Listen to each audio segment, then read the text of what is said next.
Anda kembali bersama kami di Berita Nasional Malam. Pemirsa, survei terbaru Adidaya Institut mencatat kepercayaan publik sebesar 91,1% terhadap kepemimpinan Presiden Prabowo Subianto. Survei ini juga menunjukkan optimisme ekonomi, tingkat kebahagiaan 97,5%, serta keyakinan mayoritas responden dalam memenuhi kebutuhan hidup. Dan untuk membahasnya lebih dalam, kita sudah terhubung dengan Managing Director Public Policy and Politics Adidaya Institut, Bang Ahmad Fadli. Halo, selamat malam Bang Fadli.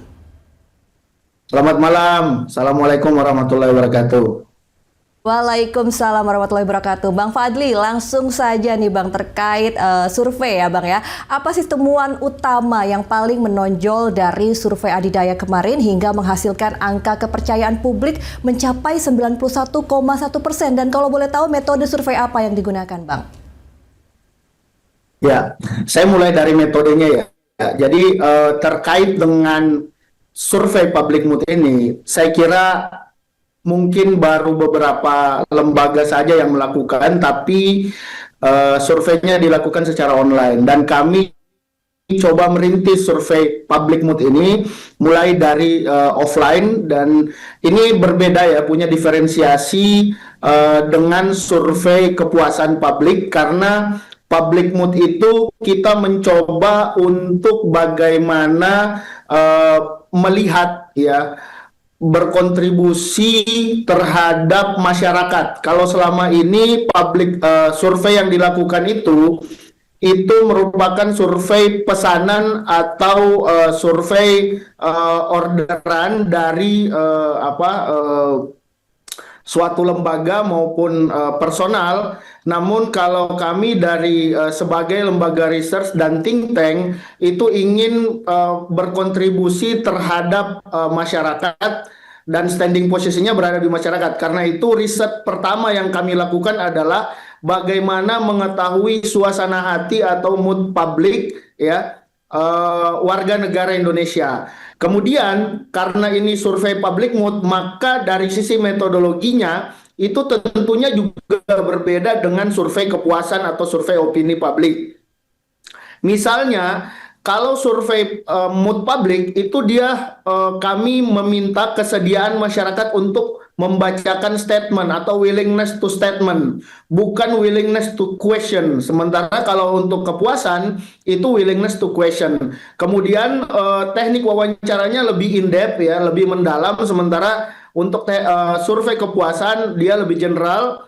Kemudian arah penalarannya kita lebih induktif untuk public mood, karena kita mulai dari pertanyaan mengenai suasana hati, kemudian internal keluarga, kemudian baru masuk ke dalam pertanyaan-pertanyaan general umum hingga persoalan nasional maupun internasional. Hasil temuan yang kita dapatkan memang cukup mencengangkan dari survei public mood ini.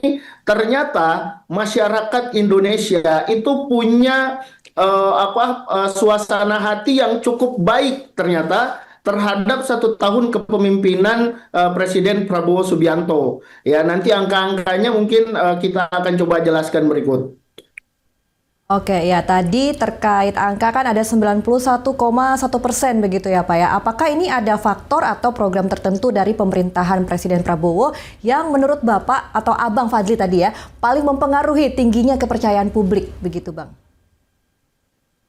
Jadi mood publik yang kami lakukan ini, surveinya itu dilakukan dalam rentan waktu yang cukup netral pasca kejadian tragedi bulan Agustus. Kemudian kalau kita lihat juga pasca dilantiknya Menteri Keuangan Purbaya Yudi Sadewa. Nah, oleh karena itu saya kira suasana politik pada saat itu sudah mulai stabil, sehingga kalau kita melihat suasana hati masyarakat kita itu ternyata menaruh harapan yang cukup tinggi terhadap kepemimpinan Prabowo Subianto. Bahkan kalau kita cross tabulasikan datanya, pemilih-pemilih yang notabene tidak memilih Prabowo Subianto pada saat Pilpres 2024 kemarin justru juga sangat menaruh harapan yang cukup tinggi terhadap perubahan yang ingin dilakukan oleh Presiden Prabowo Subianto. Kemudian juga terkait dengan program-program Asta Cita ya, sebanyak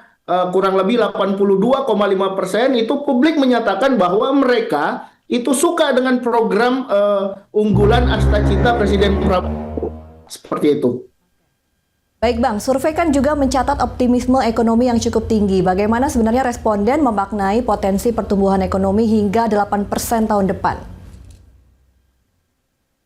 Ya, saya kira apa yang diinginkan oleh masyarakat, mereka menginginkan sebuah welfare states ya, negara kesejahteraan. Oleh karena itu, kalau kita melihat mood publik ya, terkait dengan ekonomi, pertumbuhan ekonomi, itu ternyata masyarakat 82,3% itu sangat yakin bahwa tahun 2026 nanti itu pertumbuhan ekonomi bisa naik menjadi 8%. Artinya ini sebuah suasana hati ya dari masyarakat yang menaruh harapan ya terhadap ekonomi Indonesia ke depan untuk menjadi lebih baik. Saya kira juga kita bisa lihat pengaruhnya, penyebabnya adalah pasca pelantikan dari Menteri Keuangan kemarin itu kebijakan-kebijakan ekonomi itu lebih banyak yang langsung bersentuhan dengan masyarakat. Pelonggaran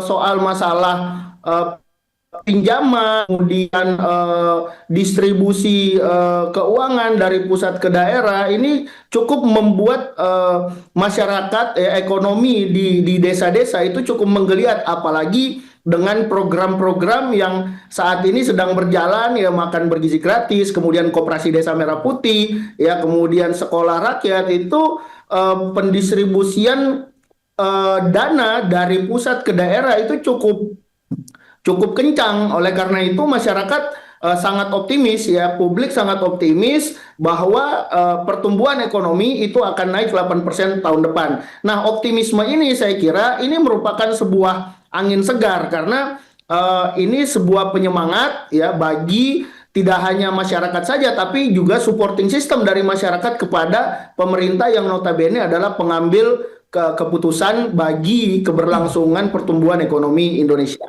Seperti itu. Oke, baik. Tapi ini ada yang menarik juga ya, Bang, sebenarnya bahwa 97,5% responden mengaku hidup bahagia. Apakah indikatornya itu yang tadi sudah disebutkan oleh Abang ya, indikator kebahagiaan yang digunakan dalam survei Public Mood ini, terkait Menq yang baru, kemudian lain sebagainya yang tadi sudah Abang sebutkan? Iya, karena tadi ya pola kita itu arah penalarannya mulai dari suasana hati ya, dari induktif dulu, ya kan. Jadi pertanyaan dari yang khusus ke umum. Jadi kita tanyakan dulu persoalan di dalam rumah tangga keluarganya mereka. Perlu diketahui sebenarnya survei ini metodologi teknik pengambilan samplingnya itu sama, dia bersifat probability sampling. Semua pemilih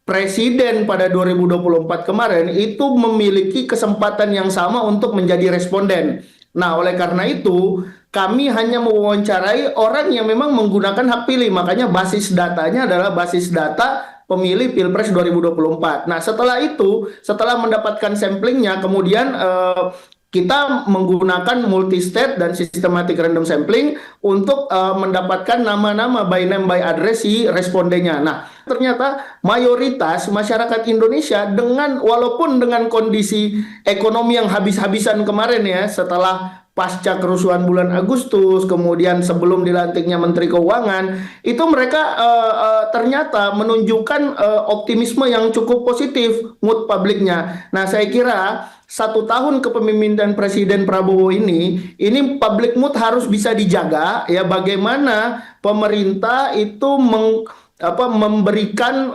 atau memfollow up program-program yang justru memang sangat dibutuhkan oleh masyarakat ya, tidak hanya mendengar protes-protes dari segelintir orang. Saya kira public mood ini akan kita